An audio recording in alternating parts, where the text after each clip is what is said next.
ಹಾಗಾದ್ರೆ ಮುಂದಿನದಾಗಿ ನಾವು ಅನಿಲದ ಬಿಡುಗಡೆಯ ಬಗ್ಗೆ ಒಂದು ಡಿಸ್ಕಷನ್ ಮಾಡ್ತಾ ಇದ್ದೀವಿ. ನಾವು ಅನಿಲದ ಬಿಡುಗಡೆಯ ಒಂದು ಪ್ರಯೋಗವನ್ನು ಕೂಡ ನಾವೇನ್ ಮಾಡಿದ್ವಿ ಹಿಂದಿನ ತರಗತಿಯಲ್ಲಿ ಅಥವಾ ಹಿಂದಿನ ತರಗತಿಯ ಒಂದು ಪ್ರಯೋಗದಲ್ಲಿ ನಾವು ಮಾಡಿದ್ವಿ. ಹಾಗಾದ್ರೆ ಅನಿಲದ ಬಿಡುಗಡೆಯನ್ನ ನಾವು ಇಂಗ್ಲಿಷ್ ಅಲ್ಲಿ ಏನು ಕರಿತೀವಿ, ಎವಲ್ಯೂಷನ್ ಆಫ್ ಗ್ಯಾಸ್ ಅಂತ ಕರಿತೀವಿ. ಹಾಗೆ ಎವಲ್ಯೂಷನ್ ಆಫ್ ಗ್ಯಾಸ್ ನ ಅಥವಾ ನಾವೇನ್ ಮಾಡಿದ್ವಿ ಈ ಪ್ರಯೋಗದಲ್ಲಿ ಸತುವಿನ ಚೂರುಗಳನ್ನು ಬಳಸಿದ್ವಿ.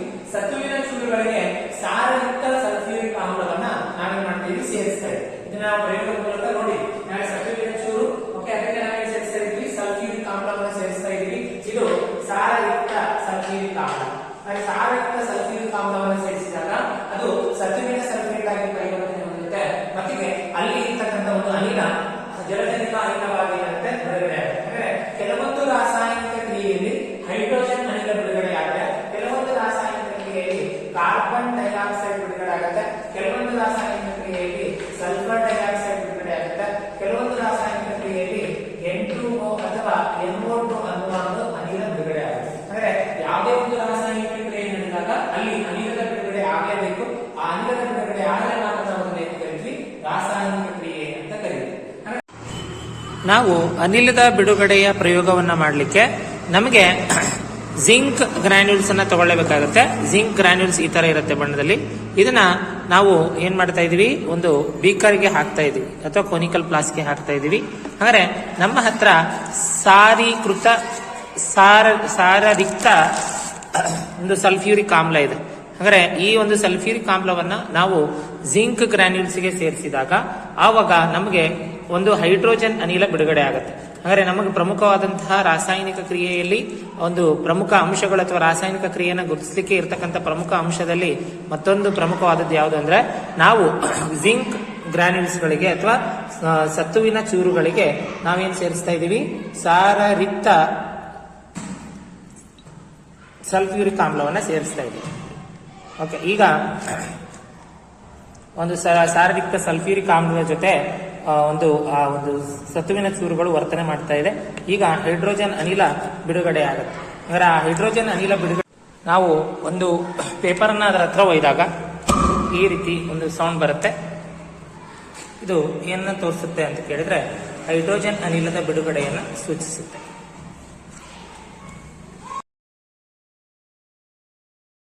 ನೆಕ್ಸ್ಟ್ ಬರ್ತಕ್ಕಂಥದ್ದು ಯಾವುದು ಅಂದ್ರೆ ತಾಪಮಾನದಲ್ಲಿ ಬದಲಾವಣೆ.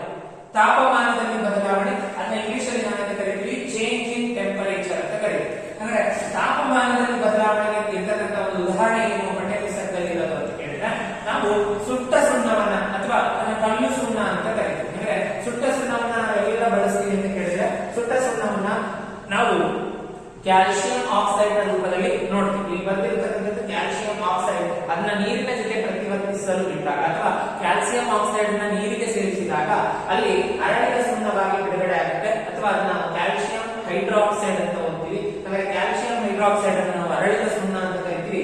ಅದರ ಜೊತೆಗೆ ಅದರಲ್ಲಿ ಏನಾಗುತ್ತೆ, ಉಷ್ಣದಲ್ಲಿ ಬದಲಾವಣೆ ಆಗುತ್ತೆ. ಅಂದ್ರೆ ಒಂದು ಬೀಕರ್ ತೆಗೆದುಕೊಂಡು ಆ ಬೀಕರ್ಗೆ ನಾವು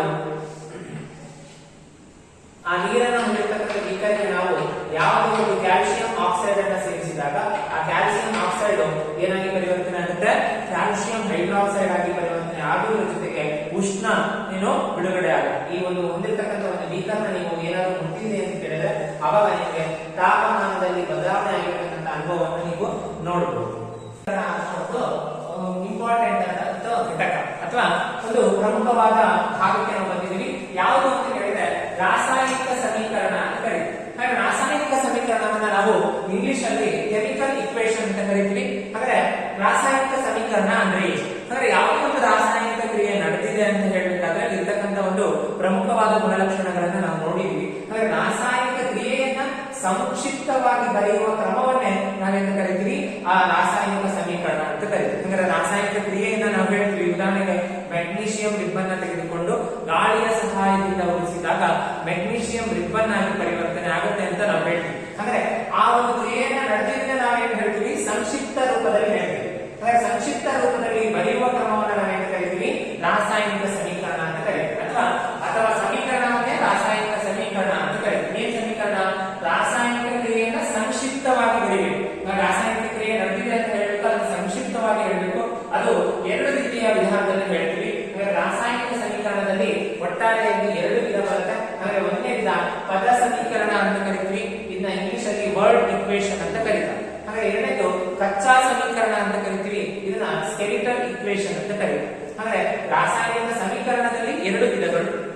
ಒಂದನೇದು ಪದ ಸಮೀಕರಣ, ಎರಡನೇದು ಓಕೆ ಕಚ್ಚಾ ಸಮೀಕರಣ ಅಂತ ಕರೀತೀವಿ. ಅಥವಾ ಇದನ್ನ ಇನ್ನೊಂದು ಹೆಸರಲ್ಲಿ ಕೂಡ ಕರೀತಾರೆ ಸರಿದೂಗದ ಸಮೀಕರಣ.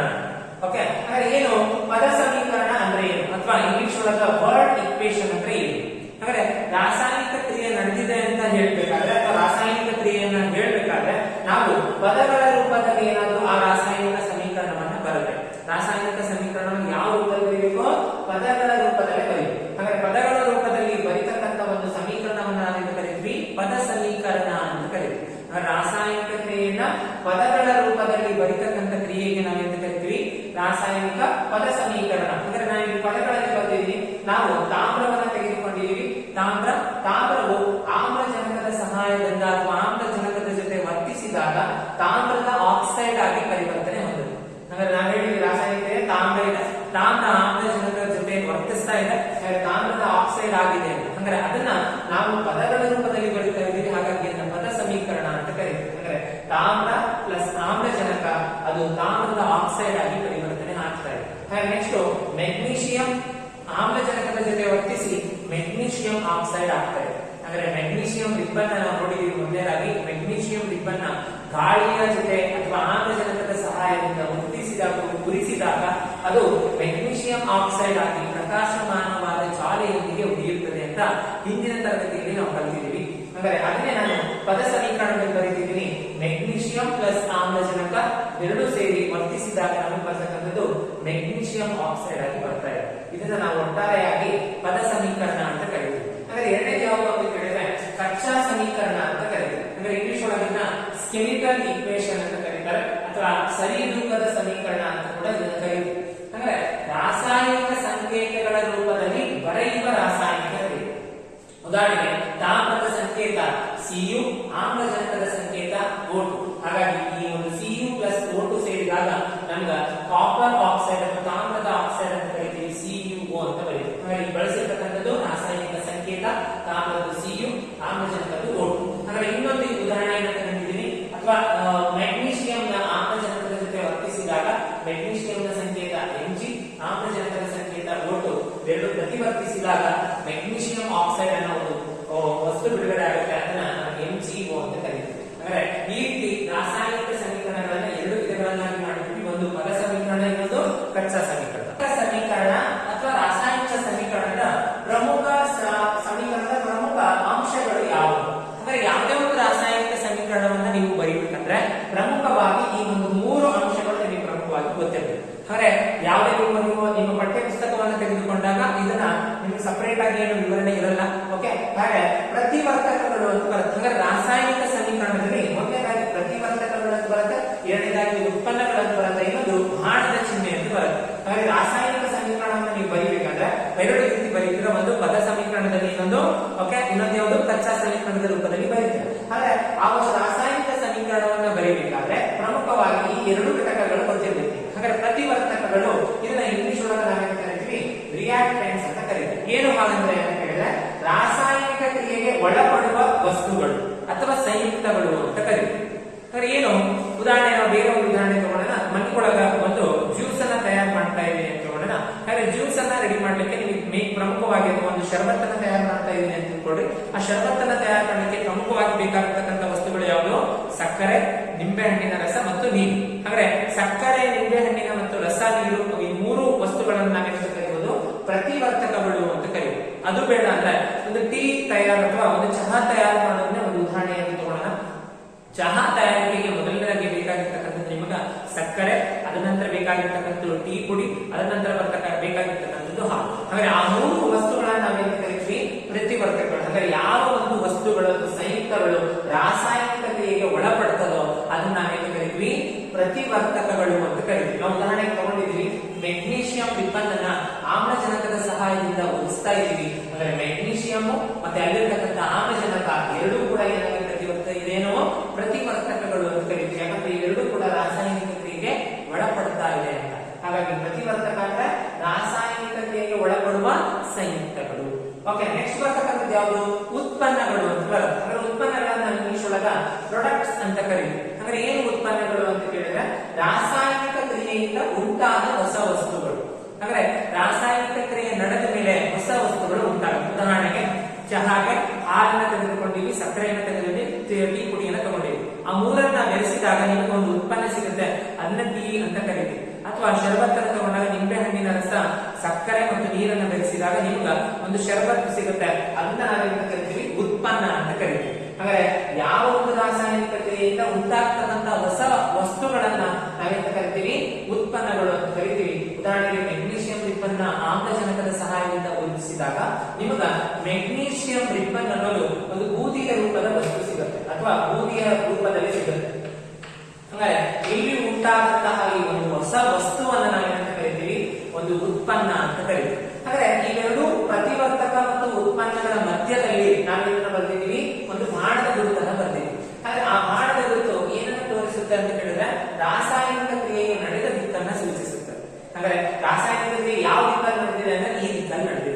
ಹಾಗಾಗಿ ನಾವು ಪ್ರತಿವರ್ತಕಗಳನ್ನು ಯಾವಾಗಲೂ ಕೂಡ ಒಂದು ರಾಸಾಯನಿಕ ಸಮೀಕರಣದ ಎಡಭಾಗದಲ್ಲಿ ಬರಿತೀವಿ, LHSL ಅಂತ ಕರಿತೀವಿ, ಅಥವಾ ಎಡ ಬದಿಯ ಒಂದು ಬದಿಯಲ್ಲಿ ಬರಿತೀವಿ. ಪ್ರತಿವರ್ತಕ ಉತ್ಪನ್ನವನ್ನು ನಾವು RHS ಅಲ್ಲಿ ಬರೀತೀವಿ. ಹಾಗಾಗಿ ಪ್ರತಿವರ್ತಕಗಳು ಎಡಭಾಗದಲ್ಲಿ, ಉತ್ಪನ್ನಗಳು ಬಲಭಾಗದಲ್ಲಿ. ಪ್ರತಿವರ್ತಕಗಳು ಎಡಭಾಗದಲ್ಲಿ, ಉತ್ಪನ್ನಗಳು ಬಲಭಾಗದಲ್ಲಿ ನೋಡ್ತೀವಿ. ಹಾಗಾದ್ರೆ ಇಲ್ಲಿರ್ತಕ್ಕಂಥದ್ದು ನಾನು ಉದಾಹರಣೆಯನ್ನು ತೆಗೆದುಕೊಂಡಿದ್ದೀನಿ. ಸತುವಿನ ಚೂರಿನ ಜೊತೆ ಸಲ್ಫ್ಯೂರಿಕ್ ಆಮ್ಲವನ್ನ ವರ್ತಿಸ್ತಿದೀವಿ. ಅವೆಲ್ಲ ಎರಡೂ ಕೂಡ ಏನಾಗುತ್ತೆ, ಪ್ರತಿವರ್ತಕಗಳಾಗುತ್ತೆ. ಅದರಿಂದ ಉಂಟಾಗ್ತಕ್ಕಂಥ ಒಂದು ಉತ್ಪನ್ನ ಯಾವುದು ಅಂದ್ರೆ ಜಿಂಕ್ ಸಲ್ಫೇಟ್ ಅಥವಾ ಸತುವಿನ ಸಲ್ಫೇಟ್ ಮತ್ತು ಹೈಡ್ರೋಜನ್ ಅನಿಲ. ಹಾಗಾಗಿ ಇವೆರಡೂ ಕೂಡ ಏನಾಗುತ್ತೆ, ಉತ್ಪನ್ನಗಳಾಗುತ್ತೆ. ಹಾಗಾದ್ರೆ ಇನ್ನೊಂದು ಉದಾಹರಣೆಯನ್ನು ತಗೊಂಡಿದ್ದೀನಿ. ಐರನ್, ಕಬ್ಬಿಣ, Fe ಕಬ್ಬಿಣ ಅಂತ ಕರಿತೀವಿ. ಇದನ್ನ ನೀರಿನ ಜೊತೆ ವರ್ತಿಸಲು ಬಿಟ್ಟಾಗ ಅದೇನ್ ಮಾಡುತ್ತೆ, Fe2O3 ಮತ್ತು ಏನ್ ಮಾಡುತ್ತೆ, ಹೈಡ್ರೋಜನ್ ಅನಿಲವನ್ನ ಬಿಡುಗಡೆ ಮಾಡುತ್ತೆ. ಈ ರೀತಿ ನಾವೇನ್ ಮಾಡ್ತೀವಿ, ಒಂದು ರಿಯಾಕ್ಷನ್ ನೋಡ್ತಾ ಹೋಗ್ತೀವಿ. ಹಾಗಾದ್ರೆ ಇಲ್ಲಿರ್ತಕ್ಕಂಥದ್ದು ಎಲ್ಲದೂ ಕೂಡ ಪ್ರತಿವರ್ತಕಗಳು, ಇಲ್ಲಿರ್ತಕ್ಕಂಥದ್ದೆಲ್ಲದೂ ಕೂಡ ಉತ್ಪನ್ನಗಳು ಅಂತ ಕರಿತೀವಿ. ಹಾಗಾದ್ರೆ ಒಂದು ಯಾವುದೇ ರಾಸಾಯನಿಕ ಸಮೀಕರಣವನ್ನು ತೆಗೆದುಕೊಂಡಾಗ ಎಡಬದಿಗೆ ಬರ್ತಕ್ಕಂಥದ್ದು ಪ್ರತಿವರ್ತಕಗಳು, ಬಲಬದಿಗೆ ಬರ್ತಕ್ಕಂಥದ್ದು ಉತ್ಪನ್ನಗಳು. ಇದು ರಾಸಾಯನಿಕ ಕ್ರಿಯೆಯ ಅಥವಾ ರಾಸಾಯನಿಕ ಸಮೀಕರಣದ ಪ್ರಮುಖ ಅಂಶಗಳು ಅಂತ ಕರೀತೀವಿ. ಅಂದ್ರೆ ಈ ಪ್ರಮುಖ ಅಂಶಗಳು ನಿಮ್ಗೆ ಗೊತ್ತಿರಬೇಕಾಗುತ್ತೆ. ಯಾಕಂದ್ರೆ ಮುಂದೆ ನಾವು ರಾಸಾಯನಿಕ ಸಮೀಕರಣಗಳನ್ನ ಸರಿದೂಗಿಸುವ ವಿಧಾನವನ್ನು ನೋಡ್ತಾ ಇದ್ದೀವಿ. ಅಂದ್ರೆ ರಾಸಾಯನಿಕ ಸಮೀಕರಣವನ್ನು ಸರಿದೂಗಿಸಬೇಕಂದ್ರೆ ಪ್ರತಿವರ್ತಕ ಯಾವುದು, ಉತ್ಪನ್ನ ಯಾವುದು ಅಂತ ಗೊತ್ತಾಗುತ್ತೆ. ಅಂದ್ರೆ ಎಡಬದಿಗೆ ಇರ್ತಕ್ಕಂಥ ಮೆಗ್ನೀಷಿಯಂ ಮತ್ತು ಆಕ್ಸಿಜನ್ ಪ್ರತಿವರ್ತಕವಾದರೆ ಮೆಗ್ನೀಷಿಯಂ ಆಕ್ಸೈಡ್ ಉತ್ಪನ್ನವಾಗಿದೆ. ಇಲ್ಲಿರ್ತಕ್ಕಂಥ ಪ್ರತಿವರ್ತಕ ಜಿಂಕ್ ಮತ್ತು ಅದರ ಜೊತೆಗೆ ಇರ್ತಕ್ಕಂಥದ್ದು H2SO4 ಪ್ರತಿವರ್ತಕವಾದರೆ ಅದರಿಂದ ಬರ್ತಕ್ಕಂಥ ಉತ್ಪನ್ನಗಳು ZnSO4 ಮತ್ತು H2. ಓಕೆ, ಈ ರೀತಿ ಬಾಣದ ಗುರುತು ಏನು ಸೂಚಿಸುತ್ತೆ ಅಂದ್ರೆ ರಾಸಾಯನಿಕ ಕ್ರಿಯೆಯು ನಡೆಯುವ ದಿಕ್ಕನ್ನ ಅಥವಾ ನಡೆದ ದಿಕ್ಕನ್ನ ಸೂಚಿಸುತ್ತದೆ. ಸರಿದೂಗಿಸುವ ಕ್ರಿಯೆ ಅಂತ ನೋಡ್ತೀವಿ. ಅಂದ್ರೆ ಇಂಗ್ಲಿಷ್ ಒಳಗಿನ ಬ್ಯಾಲೆನ್ಸಿಂಗ್ ಆಫ್ ಕೆಮಿಕಲ್ ಈಕ್ವೇಷನ್ ಅಂತ ಕರೀತೀವಿ. ಹಾಗಾದ್ರೆ ರಾಸಾಯನಿಕ ಸಮೀಕರಣಗಳನ್ನ ನಾವು ಬರೆಯೋದನ್ನ ಕಲ್ತಿದ್ವಿ, ಅಥವಾ ರಾಸಾಯನಿಕ ಸಮೀಕರಣದಲ್ಲಿ ಬರ್ತಕ್ಕಂಥ ಪ್ರಮುಖ ಅಂಶ ಏನು ಅಂತ ಗೊತ್ತಿದೆ, ಪ್ರತಿವರ್ತಕ ಮತ್ತೆ ಉತ್ಪನ್ನಗಳು ಅಂತ ಗೊತ್ತು. ಹಾಗಾದ್ರೆ ರಾಸಾಯನಿಕ ಸಮೀಕರಣವನ್ನ ಸರಿದೂಗಿಸಲಿಕ್ಕೆ ನಮ್ಗ ಕೆಲವೊಂದು ಸ್ಟೆಪ್ಸ್ ಗಳಿದೆ, ಅಥವಾ ಸಮೀಕರಣವನ್ನ ಯಾಕೆ ಸರಿದೂಗಿಸಬೇಕು, ನಿಮ್ಗೆ ಪ್ರಶ್ನೆ ಬರುತ್ತೆ ಎಕ್ಸಾಮ್ ಅಲ್ಲಿ. ರಾಸಾಯನಿಕ ಸಮೀಕರಣವನ್ನ ಸರಿದೂಗಿಸತಕ್ಕಂಥ ಒಂದು ಪ್ರಾಮುಖ್ಯತೆ ಏನು, ಅಥವಾ ರಾಸಾಯನಿಕ ಸಮೀಕರಣವನ್ನ ಸರಿದೂಗಿಸಬೇಕು ಕಾರಣ ಕೊಡಿ. ಏನು, ಪ್ರತಿವರ್ತಕದಲ್ಲಿನ ಧಾತುಗಳ ಪರಮಾಣುವಿನ ಸಂಖ್ಯೆಗೆ ಅಥವಾ ಪ್ರತಿವರ್ತಕದಲ್ಲಿನ ಪರಮಾಣುವಿನ ಸಂಖ್ಯೆಯು ಉತ್ಪನ್ನದಲ್ಲಿನ ಧಾತುವಿನ ಪರಮಾಣು ಸಂಖ್ಯೆಗೆ ಸಮನಾಗಿದೆ. ಉದಾಹರಣೆಗೆ ನಾನು ಏನ್ ಮಾಡಿದ್ದೀನಿ, ಒಂದು ತಕ್ಕಡಿಯ ಚಿತ್ರವನ್ನು ತಗೊಂಡಿದ್ದೀನಿ. ಹಾಗಾದ್ರೆ ತಕ್ಕಡಿಯಲ್ಲಿ ಒಂದು ಕಡೆ ಪ್ರತಿವರ್ತಕಗಳಿದೆ ಎಡಗಡೆಯ ಭಾಗದಲ್ಲಿ, ಇನ್ನೊಂದು ಕಡೆ ಉತ್ಪನ್ನ ಇದೆ. ಹಾಗಾದ್ರೆ ಒಂದು ರಾಸಾಯನಿಕ ಸಮೀಕರಣವನ್ನು ತೆಗೆದುಕೊಂಡಾಗ ಅದರಲ್ಲಿರ್ತಕ್ಕಂಥ ಪ್ರತಿವರ್ತಕಗಳು, ಅದರಲ್ಲಿರ್ತಕ್ಕಂಥ ಉತ್ಪನ್ನಗಳ ಜೊತೆ ಏನ್ ಮಾಡಬೇಕು, ಅವುಗಳ ಒಂದು ಧಾತುವಿನ ಪರಮಾಣುಗಳು ಹೋಲಿಕೆ ಆಗಬೇಕು. ಅಂದ್ರೆ ಉದಾಹರಣೆಗೆ ಪ್ರತಿವರ್ತಕದಲ್ಲಿನ ಪರಮಾಣು ರಾಶಿ ಉತ್ಪನ್ನದಲ್ಲಿನ ಪರಮಾಣು ರಾಶಿಗೆ ಸಮನಾಗಿರುವುದು. ಅಂದ್ರೆ ಇಲ್ಲಿರ್ತಕ್ಕಂಥ ಒಂದು ರಾಶಿಯನ್ನು ತಗೊಂಡ್ರೆ ಅದು ಪ್ರತಿವರ್ತಕಗಳ ರಾಶಿ ಉತ್ಪನ್ನಗಳ ರಾಶಿಗೆ ಏನಾಗಿರ್ಬೇಕು, ಸಮನಾಗಿದ್ರೆ ಮಾತ್ರ ಅದನ್ನ ನಾವೇನು ಕರಿತೀವಿ, ರಾಸಾಯನಿಕ ಸಮೀಕರಣ ಸರಿದೂಗಿದೆ ಅಂತ ಕರಿತೀವಿ. ಅಂದ್ರೆ ಉದಾಹರಣೆಗೆ ಒಂದು ಉದಾಹರಣೆ ತಗೊಂಡಿದ್ದೀವಿ. ಮೆಗ್ನೀಷಿಯಂ ಇದೆ, ಆಕ್ಸಿಜನ್ ಇದೆ. ಹಾಗಾದ್ರೆ ಮೆಗ್ನೀಷಿಯಂನ ಪರಮಾಣುಗಳು ಒಂದಿದೆ, ಆಕ್ಸಿಜನ್ ಪರಮಾಣು ಅಥವಾ ಆಮ್ಲಜನಕದ ಪರಮಾಣುಗಳು ಎರಡಿದೆ. ಆದ್ರೆ ಉತ್ಪನ್ನದಲ್ಲಿ ನೋಡಿದಾಗ ಮೆಗ್ನೀಷಿಯಂ ಕೂಡ ಒಂದಿದೆ, ಆಮ್ಲಜನಕ ಕೂಡ ಒಂದಿದೆ. ಅಂದ್ರೆ ಪ್ರತಿವರ್ತಕದಲ್ಲಿರ್ತಕ್ಕಂಥ ಆಮ್ಲಜನಕದ ಪರಮಾಣು ಅಥವಾ ಆಮ್ಲಜನಕ ಧಾತುವಿನ ಪರಮಾಣುವಿಗೆ ಉತ್ಪನ್ನದಲ್ಲಿರ್ತಕ್ಕಂಥ ಒಂದು ಧಾತುವಿನ ಪರಮಾಣುಗಳು ಸಮ ಆಗಬೇಕು. ಆದ್ರೆ ಇದು ಸಮ ಆಗಿಲ್ಲ. ಹಾಗಾಗಿ ಏನು ಕರಿತೀವಿ, ಕಚ್ಚಾ ಸಮೀಕರಣ ಅಥವಾ ಸರಿದೂಗದೇ ಇರುವ ಸಮೀಕರಣ ಅಂತ ಕೂಡ ಕರಿತೀವಿ. ಅಂದ್ರೆ ಒಂದು ರಾಸಾಯನಿಕ ಸಮೀಕರಣವನ್ನು ತೆಗೆದುಕೊಂಡಾಗ ಅದರಲ್ಲಿರ್ತಕ್ಕಂಥ ಪ್ರತಿವರ್ತಕಗಳ ಪರಮಾಣು ಸಂಖ್ಯೆಯು ಉತ್ಪನ್ನಗಳಲ್ಲಿರ್ತಕ್ಕಂಥ ಪರಮಾಣುಗಳ ಸಂಖ್ಯೆಗೆ ಸಮನಾಗಿರ್ಬೇಕು. ಅಂದ್ರೆ ಇಲ್ಲಿ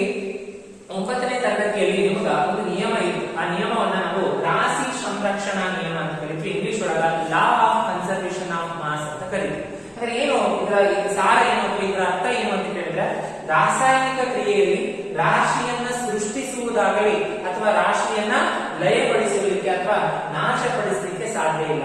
ಅಂದ್ರೆ ಅದರ ಅನ್ವಯ ನಾವೇನ್ ಮಾಡ್ಬೋದು, ಯಾವುದೇ ಒಂದು ರಾಶಿಯನ್ನ ಸೃಷ್ಟಿ ಮಾಡಲಿಕ್ಕೆ ಅಥವಾ ಲಯಪಡಿಸಲಿಕ್ಕೆ ಸಾಧ್ಯ ಇಲ್ಲ. ಬದಲಾಗಿ ಏನ್ ಮಾಡಬಹುದು, ಅದನ್ನ ಸಮೀಕರಣ ಅಥವಾ ರಾಶಿಯನ್ನ ನಾವು ಸರಿದೂಗಿಸ್ತಕ್ಕಂಥ ಕ್ರಿಯೆಯನ್ನು ಮಾಡಬೇಕು.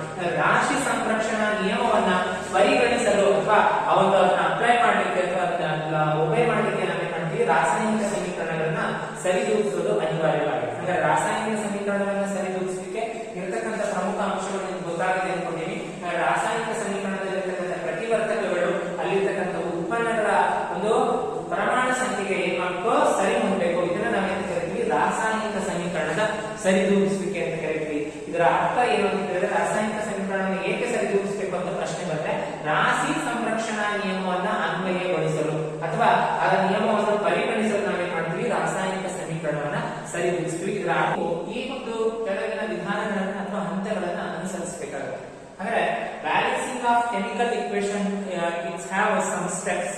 ಓಕೆ, ಅಂದ್ರೆ ಯಾವ್ಯಾವ ಅಂತ ಕೇಳಿದ್ರೆ, ಮೊದಲನೇದಾಗಿ ಧಾತುಗಳ ಅಥವಾ ಸಂಯುಕ್ತಗಳ ಸುತ್ತಲೂ ಚೌಕವನ್ನ ಬಿಡಿಸಬೇಕು. ಉದಾಹರಣೆಗೆ ಯಾವುದೇ ಒಂದು ಧಾತು ತಗೊಂಡಿದ್ದೀನಿ ಅಂತ ತಿಳ್ಕೊಳ್ಳಿ, ಈಗ ಮೆಗ್ನೀಷಿಯಂ ತಗೊಂಡಿದ್ದೀನಿ ಅಥವಾ ಆಮ್ಲಜನಕವನ್ನು ತಗೊಂಡಿದ್ದೀನಿ, ಇದರ ಸುತ್ತ ನೀವೇನ್ ಮಾಡ್ಬೇಕು, ಬಾಕ್ಸ್ ಅನ್ನ ಹಾಕಬೇಕು.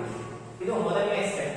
ಯಾವುದೇ ಒಂದು ರಾಸಾಯನಿಕ ಸಮೀಕರಣವನ್ನ ಸರಿದೂಗಿಸಬೇಕಾದ್ರೆ ಪ್ರಮುಖವಾಗಿ ಮೊದಲನೇ ಹಂತ ಏನ್ ಮಾಡ್ಬೇಕು, ಧಾತುಗಳ ಅಥವಾ ಸಂಯುಕ್ತಗಳ ಸುತ್ತಲೂ ಚೌಕವನ್ನ ಬಿಡಿಸಬೇಕು. ಹಾಗಾಗಿ ಈ ಚೌಕವನ್ನು ನೀವು ಪೆನ್ಸಿಲ್ ನ ಸಹಾಯದಿಂದನೇ ಬಿಡಿಸಬೇಕು. ಎಲ್ಲಿವರೆಗೂ ನೀವು ರಾಸಾಯನಿಕ ಸಮೀಕರಣಗಳನ್ನ ಬಿಡಿಸೋದು ಪರ್ಫೆಕ್ಟ್ ಆಗಲು ಅಥವಾ ನೀವು ಅದರಲ್ಲಿ ಪರಿಮಿತಿಯನ್ನ ಹೊಂದೋದಿಲ್ಲೋ ಅಲ್ಲಿವರೆಗೂ ಕೂಡ ನೀವು ಪೆನ್ಸಿಲ್ ನಲ್ಲೇ ಬಿಡಿಸಬೇಕು. ಅಂದ್ರೆ ಎರಡನೇದಾಗಿ ದೊಡ್ಡ ಧಾತುವಿನ ಪರಮಾಣುವಿನಿಂದ ಆರಂಭಿಸಿ. ಅಂದ್ರೆ ರಾಸಾಯನಿಕ ಸಮೀಕರಣವನ್ನ ಸರಿದೂಗಿಸತಕ್ಕಂಥ ಕ್ರಿಯೆಯನ್ನ ನೀವು ದೊಡ್ಡ ಧಾತುವಿನ ಪರಮಾಣು ಸಂಖ್ಯೆಯೊಂದಿಗೆ ಪ್ರಾರಂಭ ಮಾಡಬೇಕು. ಉದಾಹರಣೆಗೆ ನಾವು ಈಗ NH3 ಅಂತಿದೆ ಪ್ಲಸ್ H2 ಅಂತಿದೆ ಅಂತ ತಿಳ್ಕೊಳ್ಳಿ. ಅಂದ್ರೆ ಇಲ್ಲಿ ಇರ್ತಕ್ಕಂಥದ್ದು ಯಾವುದು, ದೊಡ್ಡ ಒಂದು ಪರಮಾಣು ಯಾವುದು ಅಂದ್ರೆ ಹೈಡ್ರೋಜನ್ 3 ಪರಮಾಣು. ಅಂದ್ರೆ ಇಲ್ಲಿಂದ ನೀವು ಒಂದು ರಾಸಾಯನಿಕ ಸಮೀಕರಣವನ್ನ ಸರಿದೂಗಿಸಲಿಕ್ಕೆ ಪ್ರಾರಂಭ ಮಾಡಬೇಕು.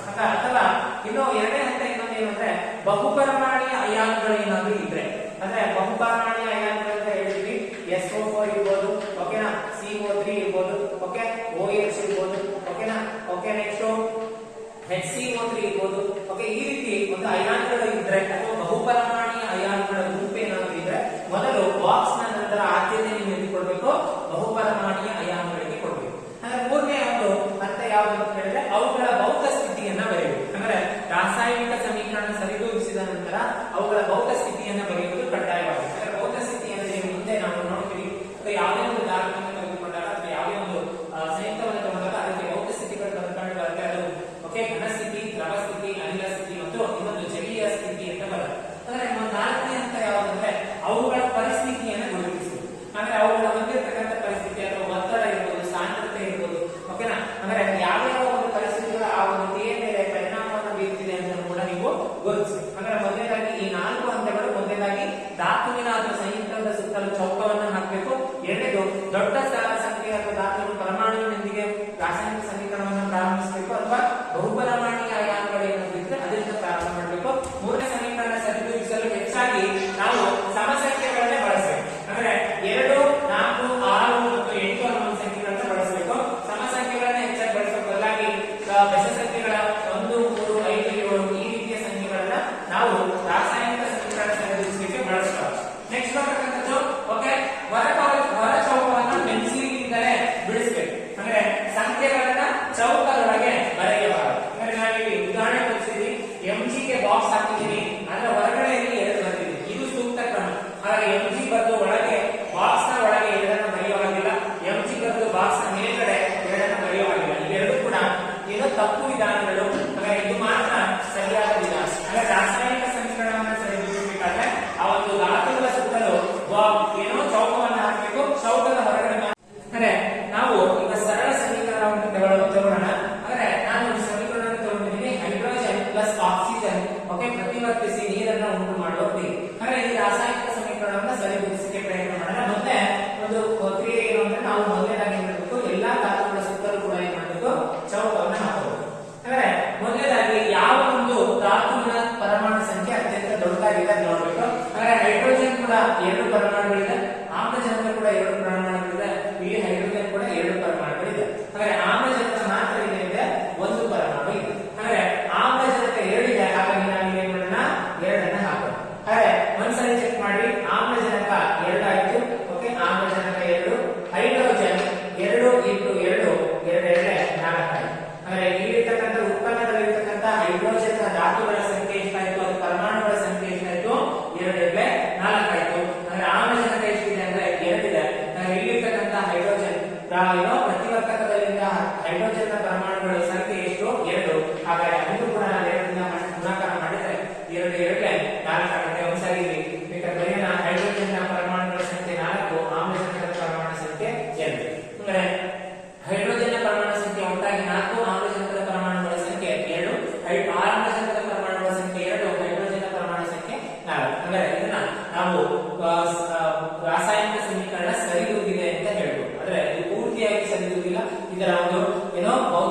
ಎಕ್ಸಾಂಪಲ್ ತಗೊಂಡಿದ್ದೀವಿ, ಸಿಯು ಕಾಪರ್ ಆಮ್ಲಜನಕದ ಜೊತೆ ವರ್ತಿಸಿದೆ, ಆಗ ಕಾಪರ್ ಆಕ್ಸೈಡ್ ಬಿಡುಗಡೆ ಆಗುತ್ತೆ. ಅಂದ್ರೆ ಕಾಪರ್ ಅನ್ನೋದು ಒಂದು ಧಾತು, ಅಂದ್ರೆ ಆಮ್ಲಜನಕ ಅನ್ನೋದು ಒಂದು ಧಾತು.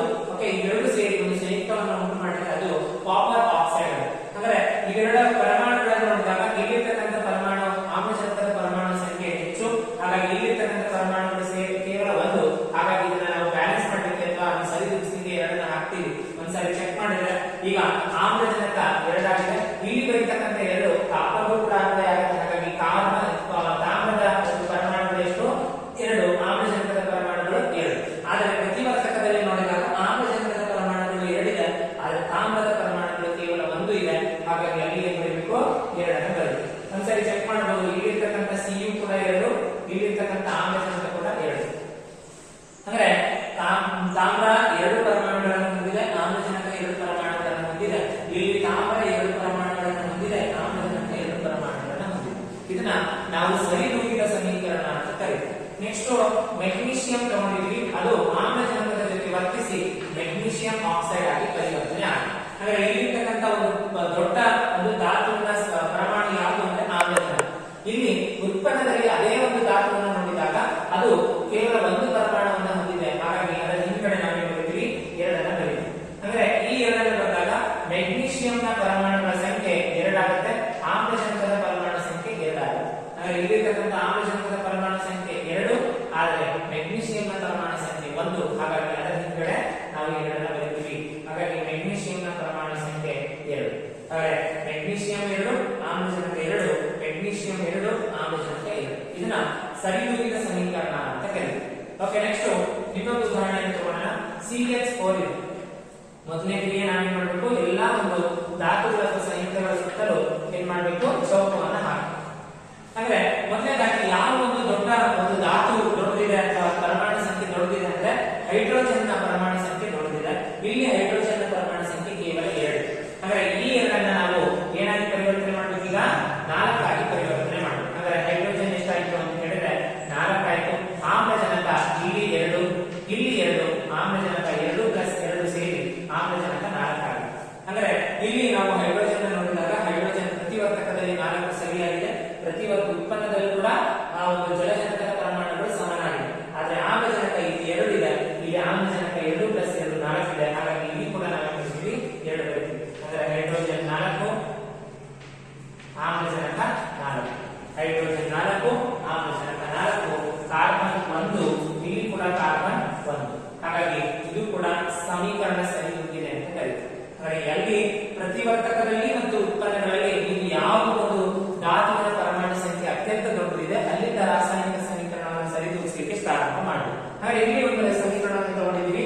ಕಾರ್ಬನ್ ಆಮ್ಲಜನಕದ ಜೊತೆಗೆ ವರ್ತಿಸಿ ಕಾರ್ಬನ್ ಡೈಆಕ್ಸೈಡ್ ಅನ್ನು ಬಿಡುಗಡೆ ಮಾಡಬೇಕು. ಹಾಗಾದ್ರೆ ಇಲ್ಲಿ ನಾವು ಗಮನಿಸಿದಾಗ ಇಲ್ಲಿರ್ತಕ್ಕಂಥ ಕಾರ್ಬನ್ ಒಂದು ಪರಮಾಣುವನ್ನು ಹೊಂದಿದೆ, ಇಲ್ಲಿರ್ತಕ್ಕಂಥ ಆಮ್ಲಜನಕ ಎರಡು ಪರಮಾಣುವನ್ನು ಹೊಂದಿದೆ, ಇಲ್ಲಿರ್ತಕ್ಕಂಥ ಕಾರ್ಬನ್ ಒಂದು, ಆಮ್ಲಜನಕ ಎರಡು. ಹಾಗಾಗಿ ಇಲ್ಲಿ ಸಮೀಕರಣ ಹಾಗಾಗಿ ಸರಿದೂಗಿದೆ ಅಂತ ಕರೀತೀವಿ. ಇಲ್ಲಿ ಸಮೀಕರಣವನ್ನು ಸರಿದೂಗಿಸುವ ಅವಶ್ಯಕತೆ ಇಲ್ಲ. ಹಾಗಾದ್ರೆ ಇನ್ನೊಂದು ಕೊನೆಯ ಒಂದು ಇಕ್ವೇಷನ್ ಅಥವಾ ರಾಸಾಯನಿಕ ಸಮೀಕರಣವನ್ನು ತಗೊಂಡಿದ್ದೀನಿ. ಯಾವುದು ಅಂತ ಕೇಳಿದ್ರೆ ಮ್ಯಾಂಗನೀಸ್ ಆಕ್ಸೈಡ್ ಅಂತ ಕರಿತೀವಿ, ಒಂದು HCl ಅಂತ ಕರಿತೀವಿ. ಮತ್ತೆ ಬಂದಿರತಕ್ಕಂಥ ಉತ್ಪನ್ನ ಮ್ಯಾಂಗನೀಸ್ ಕ್ಲೋರೈಡ್ ಮತ್ತು ನೀರು ಮತ್ತು Cl ಅಥವಾ ಕ್ಲೋರಿನ್ ಅಂತ ಕರಿತೀವಿ. ಹಾಗಾದ್ರೆ ಇಲ್ಲಿ ದೊಡ್ಡದಾಗಿರ್ತಕ್ಕಂಥ ಪ್ರತಿವರ್ತಕದಲ್ಲಿ ಇರ್ತಕ್ಕಂಥ ಧಾತು ದೊಡ್ಡದಾಗಿರ್ಬೋದು ಅಥವಾ ಪರಮಾಣು ಸಂಖ್ಯೆ ದೊಡ್ಡದಿರ್ಬೋದು, ಉತ್ಪನ್ನದಲ್ಲಿರ್ತಕ್ಕಂಥ ಧಾತುವಿನ ಪರಮಾಣು ಸಂಖ್ಯೆ ದೊಡ್ಡದಾಗಿರ್ಬೋದು. ಯಾವ್ದು ದೊಡ್ಡದಿದೆ ಅದನ್ನ ಮಾತ್ರ ನಾವು ಸ್ಟಾರ್ಟ್ ಮಾಡ್ತೀವಿ. ಹಾಗಾದ್ರೆ ಇಲ್ಲಿ Cl2 ಇದೆ, ಇಲ್ಲಿ Cl2 ಇದೆ. ಟೋಟಲ್ Cl2 ಅನ್ನೋದು ಉತ್ಪನ್ನದಲ್ಲಿ 4 ಇದೆ, ಇಲ್ಲಿ 2, ಇಲ್ಲಿ 2. ಹಾಗಾದ್ರೆ ನಮಗೆ ಪ್ರತಿವರ್ತಕದಲ್ಲಿ Cl ಅನ್ನೋದು ಕೇವಲ ಒಂದಿದೆ. ಹಾಗಾಗಿ ಇಲ್ಲಿ ಏನ್ ಬರೀತೀವಿ? ನಾವು 4 ಅನ್ನು ಬರೀತೀವಿ. ಹಾಗಾಗಿ 4 Cl ಆಯಿತು, ಹೈಡ್ರೋಜನ್ ಕೂಡ ಏನಾಯ್ತು? 4 ಆಯಿತು. ಇಲ್ಲಿರ್ತಕ್ಕಂಥ ಹೈಡ್ರೋಜನ್ಗೆ ಈ 4 ಕೂಡ ಅನ್ವಯ ಆಗುತ್ತೆ. ಹಾಗಾದ್ರೆ ಹೈಡ್ರೋಜನ್ ಇಲ್ಲಿ 2 ಇದೆ ಕೇವಲ. ಹಾಗಾಗಿ ಇದರಿಂದ ಏನ್ ಬರೀತೀವಿ? 2 ಅನ್ನು ಬರೀತೀವಿ. ಹಾಗಾದ್ರೆ ಹೈಡ್ರೋಜನ್ ಎಷ್ಟಾಯ್ತು? 4 ಆಯ್ತು. ಓಕೆ, ಹಾಗಾದ್ರೆ ಹೈಡ್ರೋಜನ್ 4 ಆಯ್ತು. ಆಕ್ಸಿಜನ್ 2 ಇದೆ, ಆಕ್ಸಿಜನ್ 2 ಇದೆ. ಹಾಗಾದ್ರೆ ಮ್ಯಾಂಗನೀಸ್ 1 ಇದೆ, ಮ್ಯಾಂಗನೀಸ್ 1 ಇದೆ. ಹಾಗಾದ್ರೆ ಯಾವ ಒಂದು ಪ್ರತಿವರ್ತಕದಲ್ಲಿ ಇರ್ಬೋದು ಅಥವಾ ಉತ್ಪನ್ನದಲ್ಲಿ ಇರ್ಬೋದು, ಯಾವ ಧಾತುವಿನ ಪರಮಾಣು ಸಂಖ್ಯೆ ದೊಡ್ಡದಿರುತ್ತೋ ಅಲ್ಲಿಂದ ನೀವು ರಾಸಾಯನಿಕ ಸಮೀಕರಣವನ್ನ ಸರಿದೂಗಿಸುವುದು ಕ್ರಿಯೆಯನ್ನು ಪ್ರಾರಂಭ ಮಾಡಬೇಕು. ಹಾಗಾಗಿ ನಾವು Cl ಇಂದ ಪ್ರಾರಂಭ ಮಾಡಿದ್ವಿ. Cl ಇಲ್ಲಿ 2 ಪ್ಲಸ್ 2 4 ಇದೆ. ಇಲ್ಲಿ Cl ಪ್ರತಿವರ್ತಕದಲ್ಲಿ ಕೇವಲ 1 ಇದೆ, ಹಾಗಾಗಿ 4 ಬಂದಿದ್ದೀವಿ. ಹಾಗಾಗಿ ಈ 4 ಈ ಹೈಡ್ರೋಜನ್